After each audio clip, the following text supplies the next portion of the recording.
live. Hey, you already know what it is. It's your favorite Blerd. Click with that talk Blerd shit. And guess what? We just watched. Speaking of Blerd shit, keyword shit. I'm sorry, I shouldn't do that because we you know what I'm saying, we had a good time with John Cena and James Gunn and them at the press conference for the on the whole, what was it, the red carpet, whatever, you know what I'm saying? Yeah. So we don't want to shit on the ball, but yeah, you got some explaining to do. You got some explaining to do there, brother, because we just saw this finale and we ain't even underwhelmed. All right, I'm gonna go ahead and get into it. Let me cut the music. Let me keep it real. Okay, let's just keep it 100. I'm just gonna keep it 100.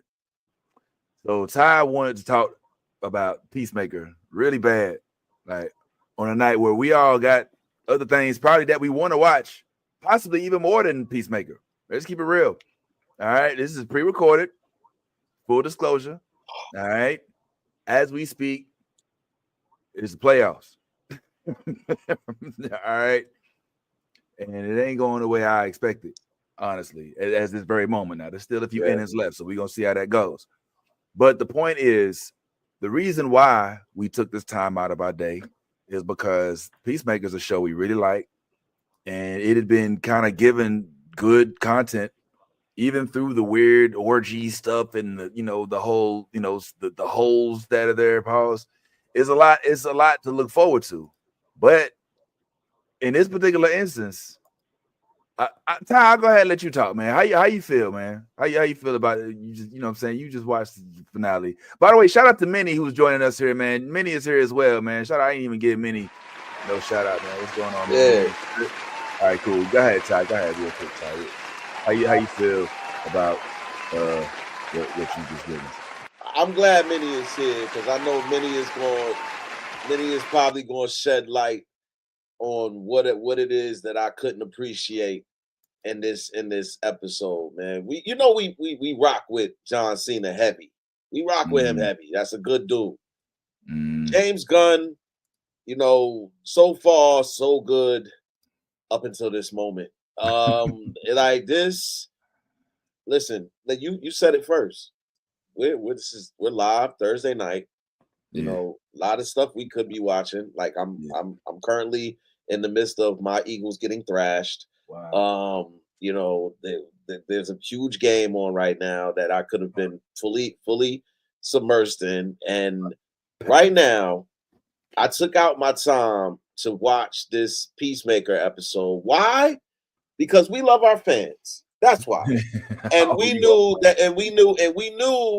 that this was going to be something that needed to be talked about. And we didn't want y'all to go miss a week of us not talking about something this important, right? But then we pull up. We pulled up, and we, with all the love and fervor of a fan who's been looking forward to this moment all season long. And within the first 10 minutes of this season finale, if you can call it that, I was like, what is going on? What is happening that I haven't already known? What is it that I need to see that is so important that young James Gunn decided to add time to a episode because he felt the need to give us it all, right? All of it, right, Vince? All of it, right? Minnie? And to my dismay, boy. Sometimes as a producer, as a writer, as an owner of a company, you get to do things that you want to do. And you should be allowed to do those things, right? Right, Minnie? Right, Minnie? But there's a thing called timing, right, Minnie? There's a thing called timing. Agreed.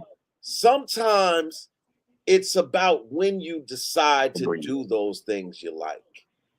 And Minnie, I just feel like James Gunn's timing wasn't right today. I don't know, man. Could you please shed some light and maybe make me feel less upset than I already am about this episode? Is there anything you can tell me and share with me as the comic book reader that you are that could make me maybe give my man James Gunn a pass on this episode? Up, you're muted. You're muted. Well, real hard for me to do. Let's start off with that. Am I muted? Am I muted? Can you hear me? We hear you. Can you not hear me? Hello, hello. Can you hear me? Yeah, we hear you. Can you hear me? We hear you. Okay. It's gonna be a hard. Okay, you say you can't, right? Okay. It's gonna be hard for me to do anything when it comes to this show. And but look at me, Mr. James Gunn. Look at my face. Don't make me have to defend you for this bullshit. Don't you do this to me again. I'm not a huge DC fan to be defending you. I like you. I like the things you do. I like John Cena. I even got my WrestleMania shirt on. So please, don't make me defend your stupid ass when you're doing dumb shit like this. But I will try. And we'll start with this. By the way, you're saying that he did things that it was for him more than for us. Correct. This was a little bit of a love letter to glam bands from the 2010s and from the 90s. The Nelsons, if you saw the performance from the Nelsons, that is a band from the 90s. There were two brothers. Well, the biggest hit was Can't Live Without You. My mama loved them. It was glam rock, big old wigs. He had them perform. Anybody who's a glam rock kind of fan, which he is, would enjoy that.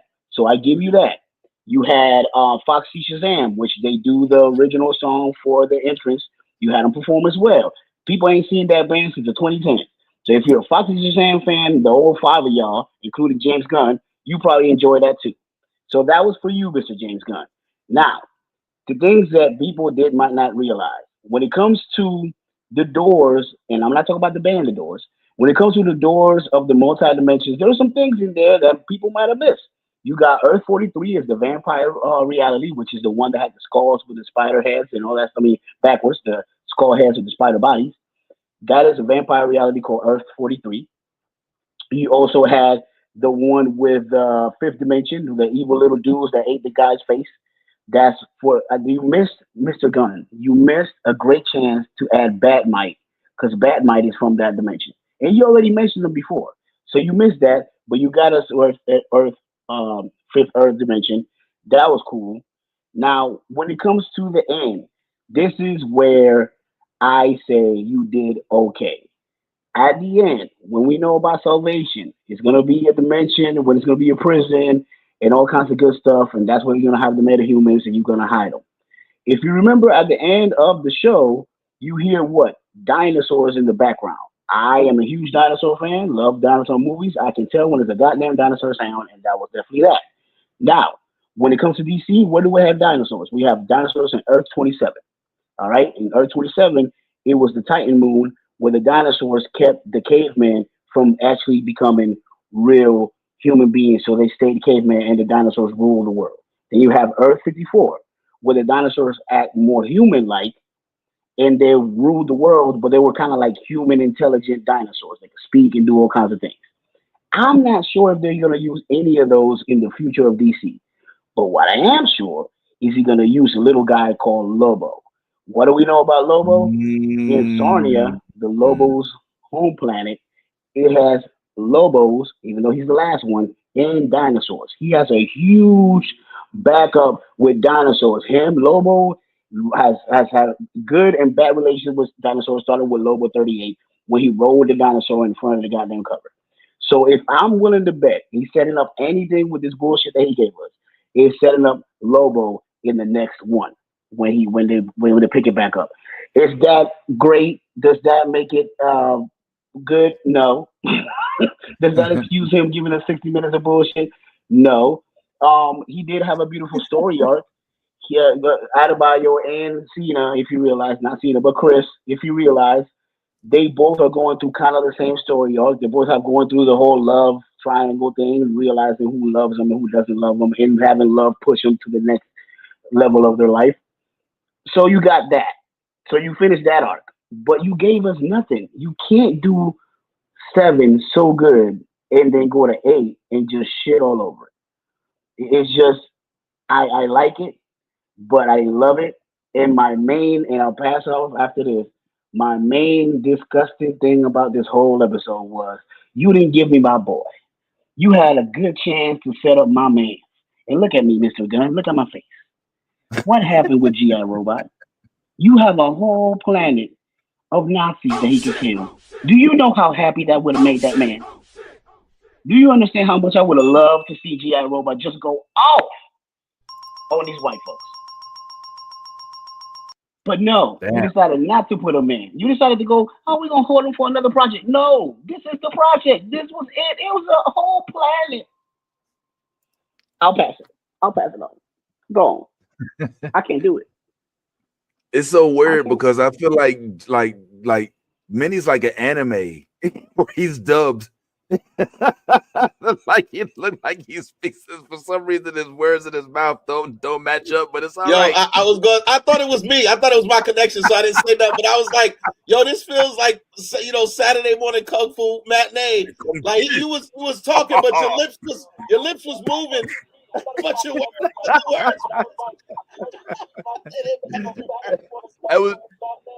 It's so funny, man. It's so funny. But anyway, all right. Let me get my little spill out the way real quick because I know Ty, you done already loaded up. I hate both of y'all right now. Did he? Who said that? He's like a ventriloquist. All right. Let me get my little spill out the way. So for me, I already expressed my discontent, and I told Ty, I was like, yo, all right, come on, man. You know what I'm saying? Like, yo, I'll do it, but it's gonna be a busy night. Tonight I had volleyball and I got the playoffs. I got a pack, gotta go out of town tomorrow, but don't that matter. It's cool because I was like, all right, come on, let's do it. But if I had known that I was gonna be watching what appears to be a series finale, I think that's what this is a series finale. We've already gotten some hints that there may not be a season 3. All right. So without a season 3, what you want to do? You want to give the show a send-off. But this isn't Community. This isn't Demon Slayer. This isn't, you know what I'm saying? Like One Piece, where it's like 15th season. This is the second season. You know what I'm saying? They're getting like this long send-off. Like we've been down this long journey. Like it's the Cosby Show or the Fresh Prince. We've been suffering through 2 Aunt Vivs and being kicked out of colleges. And come on, we just met these folks. You know what I'm saying? We haven't had time to really literally when the second song, and I hear you, Minnie, about they had what the name of the band was, whatever the band was. It's like, bro, you got a whole studio. And I'm sure there's multiple iPads with Apple Music on them. You don't have to. Which one? You had Foxy Shazam and Nelson. Yeah, Jillian. We've been listening to the song at the beginning of every episode. Why are we all of a sudden needing to hear the whole entire song again? And it just, bro. That the reason why I'm a little frustrated is because that time that we spent sitting there watching a band that we don't know could have been used to build a better plot. Like the fact that you've got Sasha Bordeaux, who I believe is one of Superman's sidekicks. Am I wrong, Minnie? Like, doesn't Sasha Bordeaux leads into Superman? Batman. My bad. I'm sorry. Batman. I meant Batman.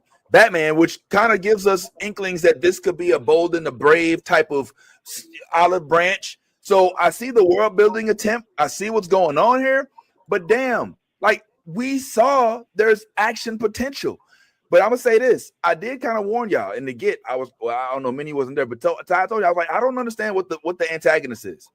Remember from the get, I was like, I don't know what we're okay. So once we learn that there's gonna be a dramatic turn because we know that the father's gonna learn that Chris killed his real self.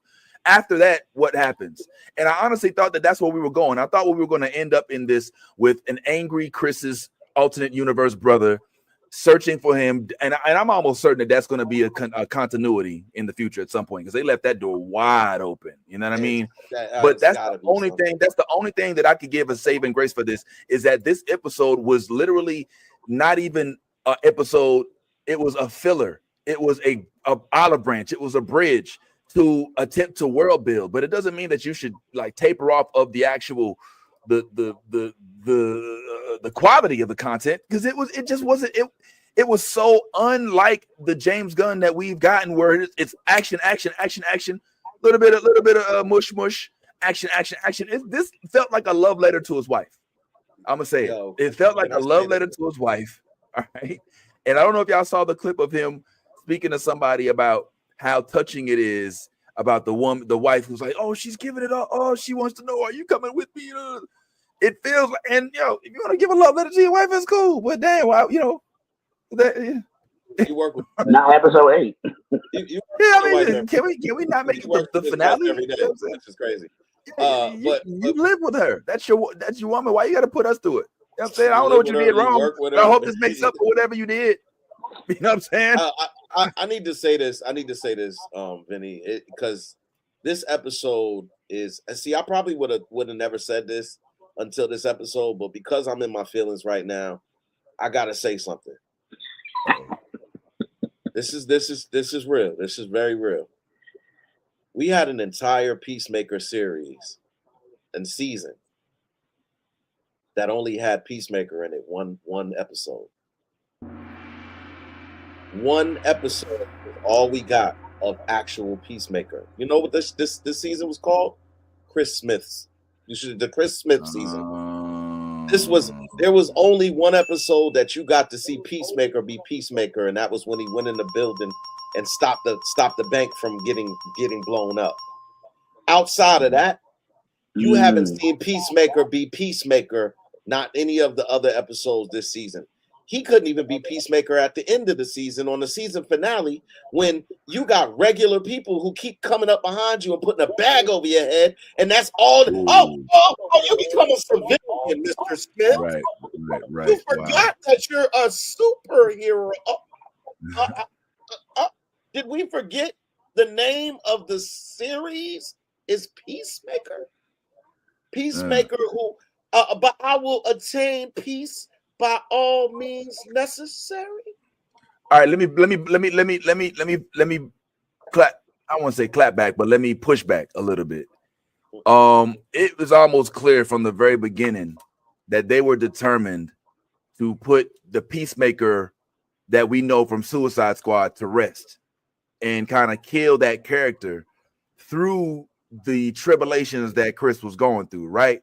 Like him killing Rick Flag, he always, that was the thing that he had an issue with even in the first season. Then he kills his pops, and then he starts to realize, like, this whole entire season, I feel like, was meant to establish Peacemaker in a different light, But the problem is, you lose the viewers on the pathway because we like Peacemaker the way he was. You know what I'm saying? Like we get the whole internal struggle. Like, don't nobody think they can just walk away from killing their dad, then their brother, and then go over there and then kill him again. You know what I'm saying? Especially like the one part, I would keep it real. The thing that kind of messed me up was like Peacemaker had.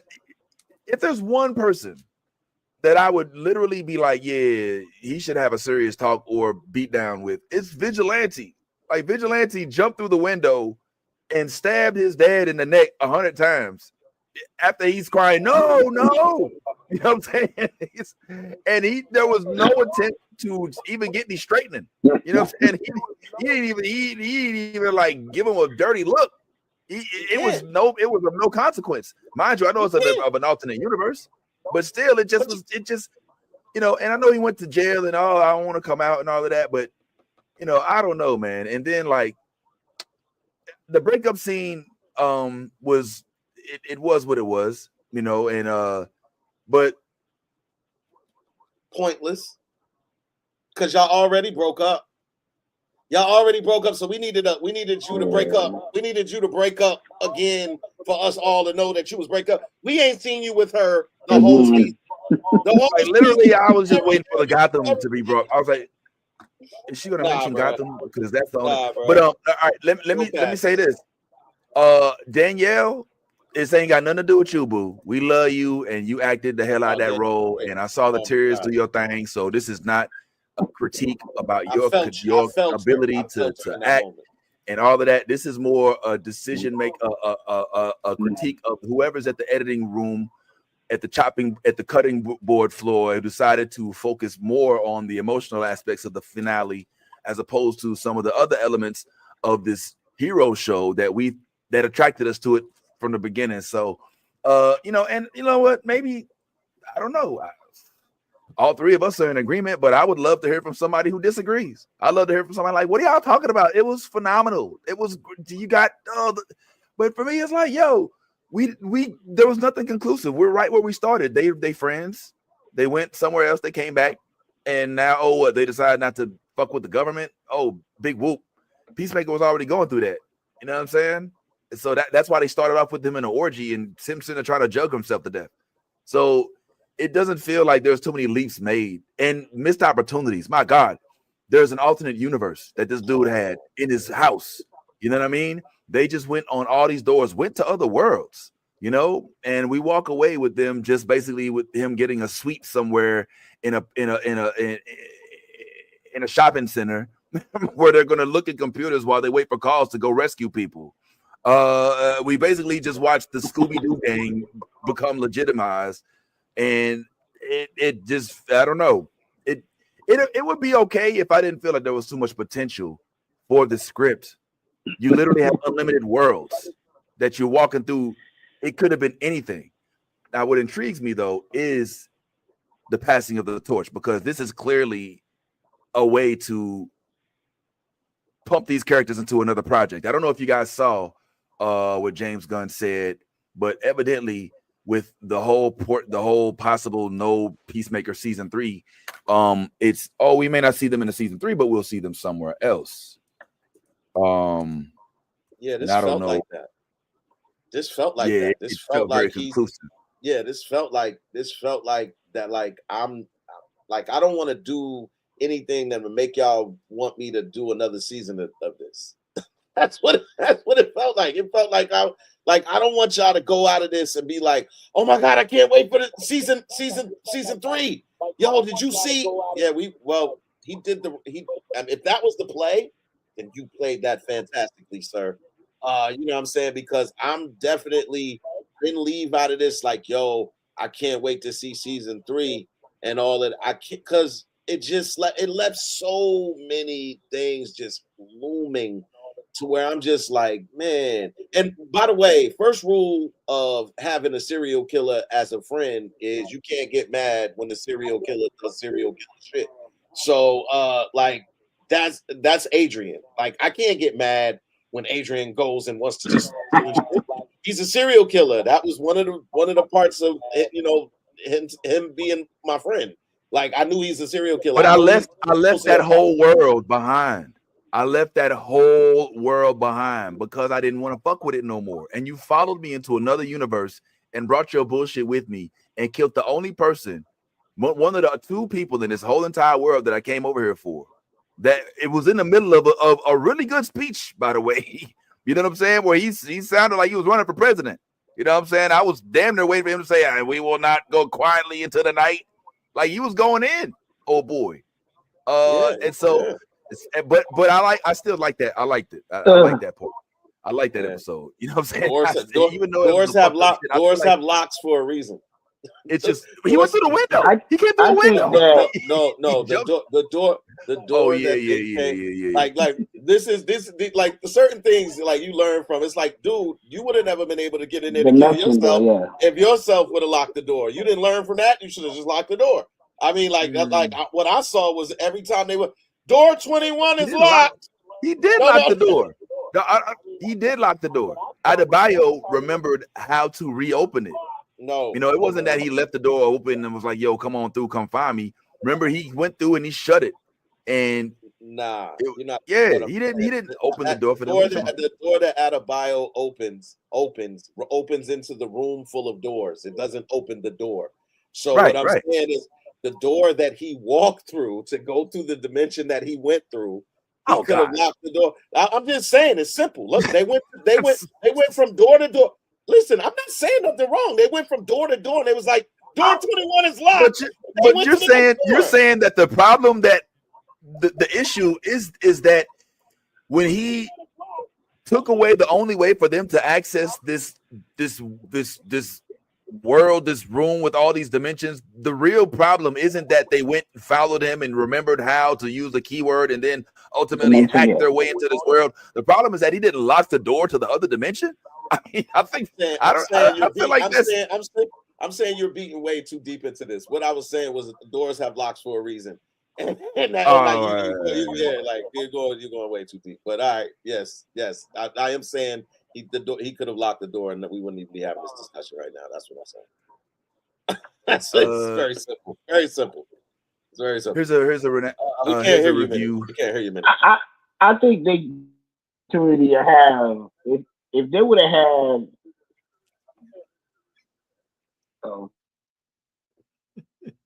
like Adam. I hate it. Why is when we talk to Minnie, it's like we take a step back. It always quality wise. This nigga be talking from underwater. He be underwater. It's like he's talking. It's like he's using his Mario every time. I don't get it. Can you hear me now? Goddamn it! Oh man. Yeah, we hear you, man. We see you. This is hilarious. I wish I had subtitles, man. It'd be hilarious if I could get you to do it'd be like a whole anime bit. Go ahead, man. We hear you. We see you. No, yeah, you just don't put me on the screen. Just put my voice, goddammit, since you looks like an anime. That'll be a whole lot, right? Fine, man. But my whole point. Oh no, your voice almost matched up. Okay, good. My whole point is the fact that they set up a whole thing that could have actually worked. If you would have just stuck to the fact that you realize that the world you came from was more fucked up than a world full of Nazis, it would have been a whole lot better closing to the story. Like you already set it up. You already set up the fact that every time your world came into contact with anything, it was fucking it up. So it, like he said, like Peacemaker said, maybe it's me, but it's not just him. Maybe it's our reality. Maybe our reality is not as good as we thought it was. Just like when they were talking about, so you guys fight every injustice. Well, we don't. Even though the Nazis didn't win over here, we don't fight every injustice. It's not all hunky-dory over here either. It's kind of more fucked up. If you realize, and I'm not getting into no racial shit, but just think about what I'm saying. That place was fucking clean as fuck. There was nobody begging on the streets, nothing like that. It was crazy how it was supposed to be a utopia, for white people, that is. But it was in a utopia next to what the fuck we living in next over here. So if they could have stuck to that mentality and seen how that would fuck his head up, that would have been a whole lot better closing than what we got. I disagree. I honestly, I mean, I agree and I disagree. Whoa, what is that? What is something's on fire over here? I agree and I disagree at the same time. Might be you. I feel like the plot was poorly. Oh man, I hate to say this because I've been a staunch supporter of all of James Gunn's projects, even the ones that people don't like the second Suicide Squad, like the first Suicide Squad, even like Guardians of the Galaxy 3, even though I think it was the worst of the 3. Oh, I'm sorry. No, 2 was the worst. I have been oh my God, 7-0. Oh my God. Damn. Bro, I thought this was gonna be a contest, man. I thought they was gonna put him to rest tonight, but let me stop. Let me leave it alone. Yeah, I mean, that's what I thought. Yeah, they pitching just ran out. They've exposed them anyway. I feel like this is, man. There was so many places to go. We started us off with Green Lantern, all right, and Hawk Girl. Teased us with that. Then they got Otis all in here working with Lex Luthor, and they've got the dude that looks like Mandark from Dexter's Laboratory. I don't know if y'all watch that show or not, but I'm glad you got Yo, that. I got a strange feeling. I got a strange feeling that that's Rick Flag in like the. No, I'm dead serious. I'm not even joking. I feel like that's Rick Flag in like makeup. Like this is another Oh role my for God. him. I He's swear. like a foot taller than him. Nah, man. You out. No. Who you talking about? I'm talking about Rick I'm talking, Flag Jr., not Rick Flag Sr. yeah, you talking about Joel. You talking about the dude that Yes. plays him, Joel Yeah, Kinnaman. what do you mean he's You a think foot taller than that Joe Kinnaman is tall as shit. Nah, that dude's real tall, bro. Nah, Bro, I'm not. so Nah, is I'm not feeling Joe. that. Nah, yeah, nah. All right. Nah, I'm not feeling that, All man. Nah. All right. You think? All right. Nah, bro. Nah, that's not All a right. thing. Nah, Mm-hmm. that's not a thing. Yeah, I'm not. I'm fighting back on that. But whereas as far as it pertains to a show being a show, I mean, this is the first time that it feels like a show has been used solely for the purpose of world building.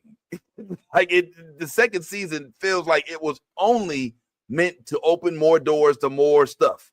The whole Sasha Bordeaux concept is going to drag us into the brave and the bold. I'm certain of it. I don't even have to Google that to know that that's the case. I mean, when she said, "Oh, I'm a metahuman," first of all, is she even a metahuman? Well, I thought she was a cyborg. She's a cyborg. I don't know how that came about when it comes to the metahuman. As far as I know, she's a cyborg that was trained by Batman, and he was having sex with him too. I don't know where the metahuman came in. That might be something new that he's implementing to it. And I would love to see what part of her is a metahuman, because we didn't see anything that was metahuman about her other than the cyborg part. The eyeball, yeah. I'm here. I'm interested. I'd love to hear more. But it just felt like this was. Hey, but shout out to her, man. You know what I'm saying? Shit. Oh, please shout out to her. Yes, shout out to her, man. You know what I'm saying? She did her thing. You understand? She auditioned for the role of what you call it, but didn't get it. In Superman, and Lois. I think Lois. Oh wow. Yeah, okay. And it was like, well, we don't got that, but they hit her back for something else. So yeah, man, this just feels like it's the first filler finale I've ever seen. It almost feels like they ran out of budget, but you can't use that as an excuse. Was 10 out of the 60 minutes was concert. You know what I'm saying? It was just a good time jumping around at and they spent money on that. They it's almost like they used Warner Brothers money to put themselves together a private concert for themselves. You know what I'm saying? Just so they can, I mean, and I'm gonna keep it real. I'm gonna say this part too, and this part might be uncomfortable. I wasn't necessarily too fond of the whole, we're going to do something good and we're now going to, come on, Chris, you're the key to all of this. And I was like, oh, man, and you could see it. If you take a step back, you're like, all right, at the beginning, they started with her having a fake company. She really wants to be, this is really her passion. We get it. But we also remember like, your mom is Amanda Waller. Yeah. Are you going to fight? Are you fighting your mom? You know what I'm saying? Like, what? Yeah. What are we doing? Yeah. You know what I'm saying? Like, are we gearing up to go to war with your mother? So I don't know. I guess we would have to wait and see. But it missed. It's a miss for me. They didn't even show her. Like they didn't even show Amanda Waller. They made it. Well, I think they did that on purpose. That's why in Superman they made sure we were aware that Rick Flag had taken over the mantle of Amanda Waller. You remember that scene in Superman where he was on the TV accepting it, and he was like, Economos was like, "You're not even going to watch it." He's like, "Nah, I've seen it already, or whatever." So yeah, and then I ain't gonna lie, I don't feel like the whole I'm here looking for who killed my son, and now I'm gonna send you to a planet for saying away that feels a little cheesy too. Like you didn't punch him, he didn't, I don't know. It was cheesy. The whole episode, I don't know, man. I don't know. It fell a little flat. Wait a minute. Whatever he was trying to convey, he didn't do it. I know that much. Whatever he was trying to pull off with this, it like you said, fell flat. It didn't go through. I don't think anyone, especially like I got a little excited of it because of things that I mentioned, like Earth 27, Earth 54, Lobo, and stuff like that. But if you don't know none of that, bro, there's nothing to get excited about. At all. And even if it's a world building episode or season, you didn't do much of the world building. There wasn't much that you build upon. You threw darts as in, oh, we got Sasha Bordeaux over here. Well, there's potentially doors. Oh, there's potentially this. But you really didn't concrete do anything other than set up the fact that Lex Luthor is probably gonna come back out and rule a little bit, like we all knew he was gonna do. That Ric Flair is gonna be running things when it comes to the government, when we already knew that was gonna happen, because he already said that Ric Flair was gonna be a major part of the DC from now on. So you really didn't do anything when it comes to world building other than just throw darts in the sky. Hey, quick question. Where do they live? Where is Peacemaker live? That's a good ass question. I thought it was Washington. Because when he went, because there's a lot of Metropolis talk in this last episode. You know, true. There's a lot of Metropolis crossover. His dad's farm thing, where they had the door at, it was Washington. Remember when he was like, "Oh, do the track," and it started at Washington, and then he tracked into his dad. So I know that. So he couldn't be too far from Washington where they're at. Okay. Yo, what was the Candy Land joint like when they came out? That's the land with Batmite. That's dimension, the fifth dimension, where the evil little dudes. That's what I'm saying. He had a whole chance that he could have added Batmite. They already threw Batmite into the mix by saying his name, and people already looked him up. So you could have just brought Batmite out, and that would have been, cool. People would have been like, "Oh man, damn, what is a tiny version of Batman?" And people would have, got excited about that. But he missed the boat with that one too. But that's the fifth dimension. That might for part of his debut on Peacemaker. I've been hearing so many like, oh my gosh, so many people had these theories about who was going to be in this last episode. Oh, it's going to break open the thing. That's why I'm so excited. Yeah, you was a little hype about this. I ain't gonna lie. I was. Damn, he's really. I mean, everybody was geeked up about it. Like it was, you know what I'm saying? Most people were geeked up about it because, well, Vince, you're different. You know what I'm saying? No. I'm normally listen. I'm normally you really get hype over is Spider-Man. Like that's the only thing. That's not fair. Nah. And baseball. I was really into some of the shows that we've been. I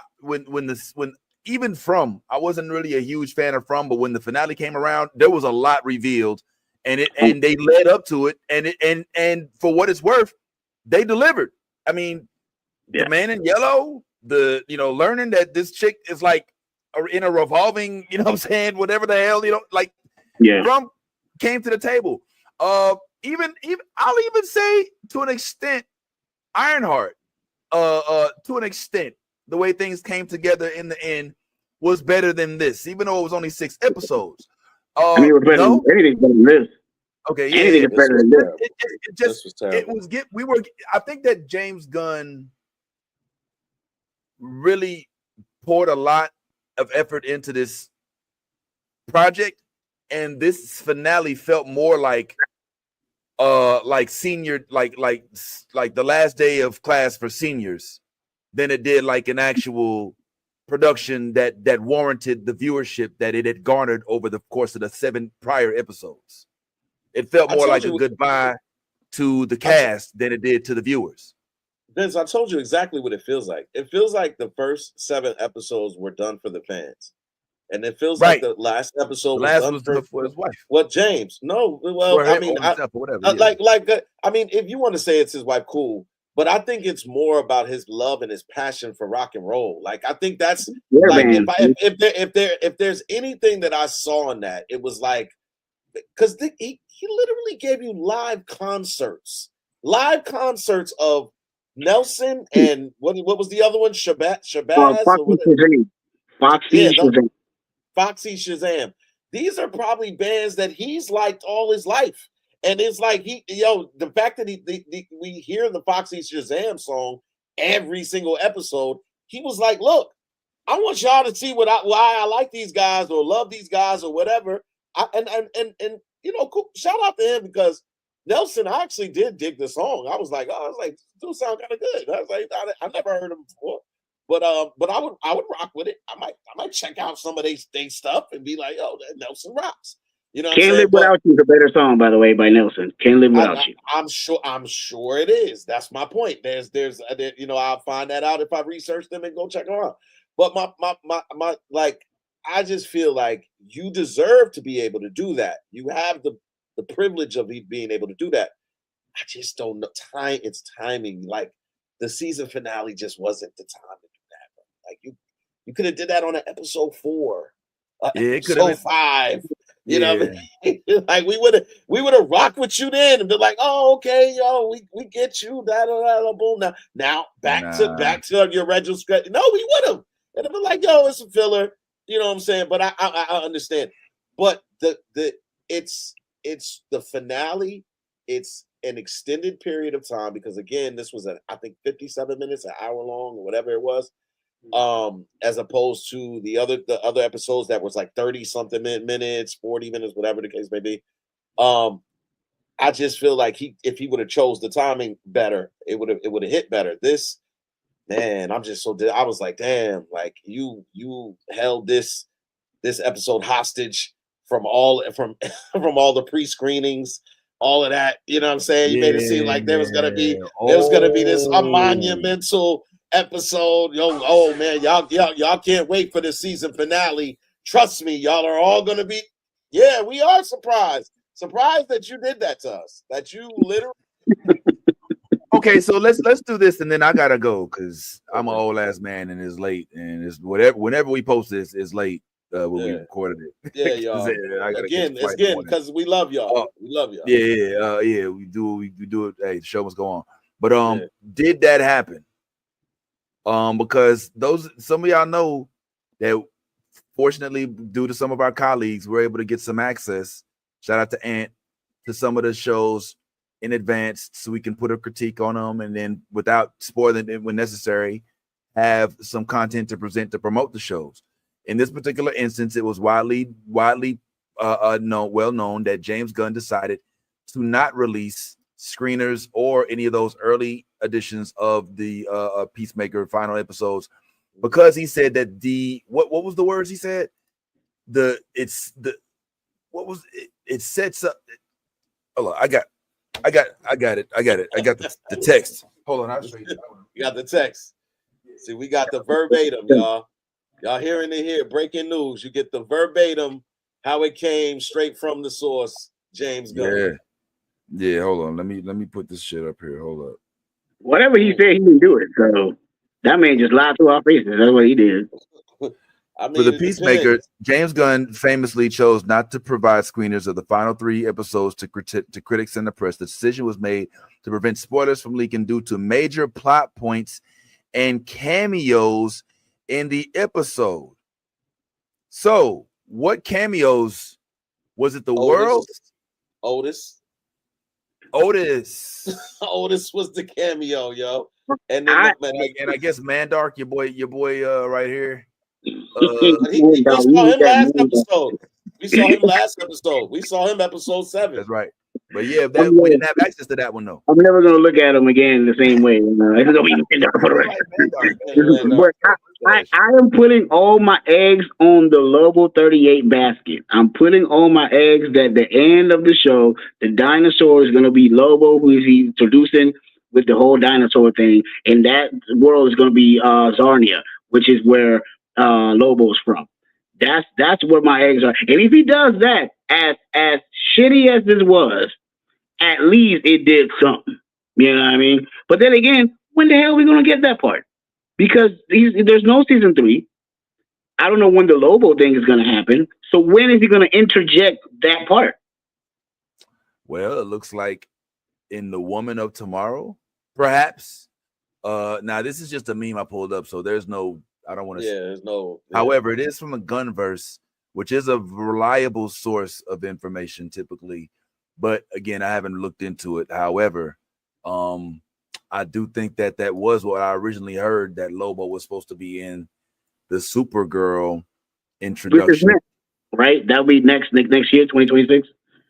I think it is. I don't know if it's next, but I know because I think Batman Part 2 is coming out before Bold and Brave and all of that. I think they started on Batman Part 2 with Pattinson. I'm not sure. I think it goes Supergirl, Green Lantern in the middle, and then Batman 2. I think that's the sequence. If I'm not mistaken. I'm not here to doubt you. I'm not. I just want to know, you know what I'm saying, what the point is. Many, wouldn't that have been dope though if at the end of the episode, if based off what you saying, like he would have like, you know, once the door closes and he's in there, you know, you hear something from like Lobo, like even like a you know anything, like you see something, like you hear the rev of a motorcycle or whatever, like something to give you some inkling that maybe, you know, the Lobo's in it, like they did, kind of like what they did in the Eternals at the end, right, with Blade. Yeah, with Mahershala. You know what I'm saying? Well, you at least you hear his voice. You know what I'm saying? Give me, even if I can't see the visual, give me something to be like, oh my God, that's, you know what I mean? That oh my God moment. We watched that whole episode and I didn't have an oh my God moment. There was never, I laughed a couple times, but that was about the extent of it. And that was like, I'm watching the whole thing, like waiting for it. I'm like waiting for where's the big ooh, where's the big and then it never came. It never came. Yeah, it was flat, man. Unless you want to count them making the Mystery Inc., you know, the new Mystery Inc., you know, with the new Scooby-Doo. Yeah. Well, also, I mean, I mean, for those that are not necessarily as intrigued with projects that are really, really, really heavily weighing on the love and romantic aspect, I feel like this sneakily was a love story. In the beginning, you know what doors they open, they also have to close. And one door they open was, I think Chris said he loved old girl. Did he not? Did he say I love you to old girl? No. I'm not sure. No, he said I like. Oh, you know what? I'm thinking of Superman. My bad. I done got him confused. Nah, he never said I love you. He said, did it mean anything to you? That's what he said. Yeah. Did it mean anything to you? Did the boat mean anything to you? The whole time he was trying to get her just to admit, like, damn, do I have any level of significance to you whatsoever? Like, point blank, period. You could damn near say that if she, out of all the other people that she was sitting there trying to court, if she had been cool with him, he wouldn't have ran off to that other universe. He went to her last. It was like, look, I'm going to go to a whole other universe. I'm just trying to see, like, all I got to hear from you is that it meant something. And she's just like, man, get the fuck out of here, man. And so you turn around the finale, and guess what? Did it mean anything? Of course, you asshole. Bam. So that was the antagonist. that was the enemy. That was the big bad. That was the villain. The villain was her love. And whether or not she was willing to cough it up for him. And that was what we got in the finale. We learned that, oh shit, she actually does like him. And now we're supposed to be cool with that. And I'm just gonna keep it real. That's a little cheesy. It's a little cheesy. It's not even good. I was expecting. At least in Guardian of the Galaxy, he was smart enough to not bring back this other Gamora from this other universe and make him fall in love with each other. I'm so glad he didn't do that. Remember when Gamora was dead, I was like, if they do this goddamn universe swap shit and they put Star-Lord with Gamora again, I'm a vomit. But he was smart. I was like, oh shit, he's got a good savvy. He's not gonna make you just because y'all looking like you fall. Nah, she's like, oh, whoever this other chick had, that she must have had a good dude, but I'm out. And this was a love story. This is you know what I'm saying? So I mean, I just wasn't expecting that. That's all. I mean, we start off with her at the therapist because she is a raging man. What do they call her? She had toxic masculinity. She's a masochist too. Towards the end, I guess she realizes no, she's just a soft widow wubby teddy bear who loves her man. You know what I'm saying? And it's like, oh, okay, well that's cool. Who gets shot? Who gets killed? Whose arm gets broken? You know what I'm saying? What the fuck monster is there? You just had the Justice Gang interviewing you for, and you're fighting love, bro. I'm sorry. And can and we can get up out of here, man, because like I would love to. I want to say I would love to keep talking about this, but I don't. I'm just curious as why they didn't even try to go into the aliens door. He literally opened the door and came out, walked out, and Hardcore just looked at him, but nobody was like, let's go see what's in there. Like, You know what I mean? Like the alien. What alien the are you alien. talking about? I'm talking The about xenomorph looking dude. The dude that you thought might have been Martian Manhunter. Oh yeah, nobody even. Man. He Put a literally door left dead, open. he always got dead cats, by the way. Like that's all he's always brings his dead cats and puts them in that little thing. But yeah, he walks out, Harcourt looks at him. Nobody's like, let's just go see what's in there. Like, and like nobody thought to even is like, oh, or talk to him. Or like there was an actual they're sitting there looking for other worlds. Here's freaking what's his name? Rick Flag. And you know all these folks, and nobody's like, yo, what's up with the 6-eye dude who's coming in cooking cats every couple minutes? You know what I'm saying? Like, and where do you live that they have cats? Yeah, like, excuse me, sir. Can I holler at you for a second? Where you from? What's your name? What's that? Let me holler at you right quick. Like you got, you know what I'm saying? Nah. And so I don't know, man. And then man, the whole okay. All right. I know we ending the show.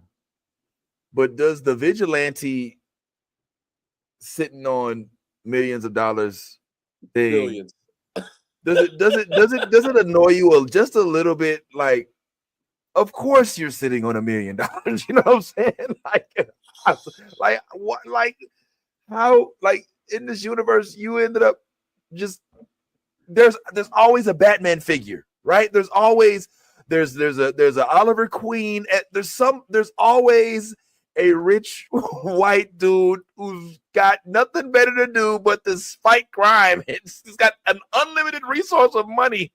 In the DC universe, it is always rearing its head, bro. I swear to God, like it always happens. There's always a Tony Stark-esque somebody who's got a boatload of cash and he just wants to use it to fight crime, even if that crime is, you know, spiders and people's alternate universe fathers.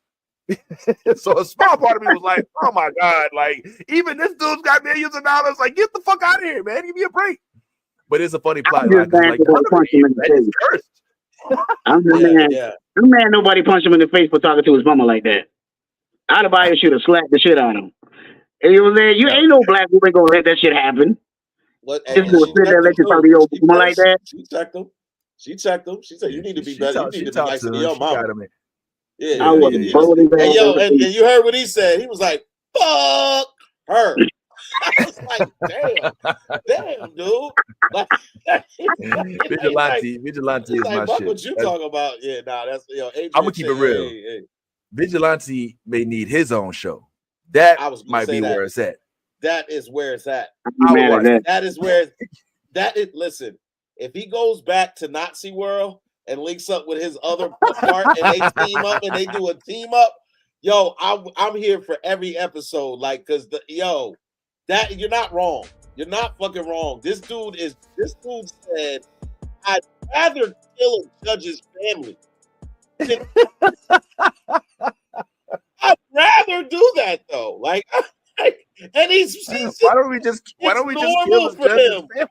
Let's just kill the judge's family. Like, he's leaning on a pile of. He was leaning on like the Squid Game's pile of money. Remember the pile of money from Squid Game? He was like, yo, you have unlimited resources and ammunition and cocaine. And by the way, I think it's funny that they kind of bastardized the Superman characters because Superman was PG-13. There wasn't no coke sniffing and a bunch of that. They got these dudes sniffing. They could as soon as you go into a James Gunn rated R project, you sniffing coke. You're in an orgy. You're doing some whole complete crazy rock and roll, coke, and bad. Yeah, man. It's a lot of music, some dancing, and it's gonna be some of that shit. But anyway, listen, we have not spoken the last of Peacemaker. I'm sure there will be more to talk about, but at bare minimum, we wanted to meet y'all at the release of the finale, and I think you kind of get an idea as to how we feel about it. But I do want to say this. I'm in no way, shape, or form off James Gunn. I got to keep it 100 because I mean, in the world of media, I don't want to just kiss ass. So I'm gonna tell you what I feel, but it doesn't mean that I still don't highly recommend most of James Gunn's work.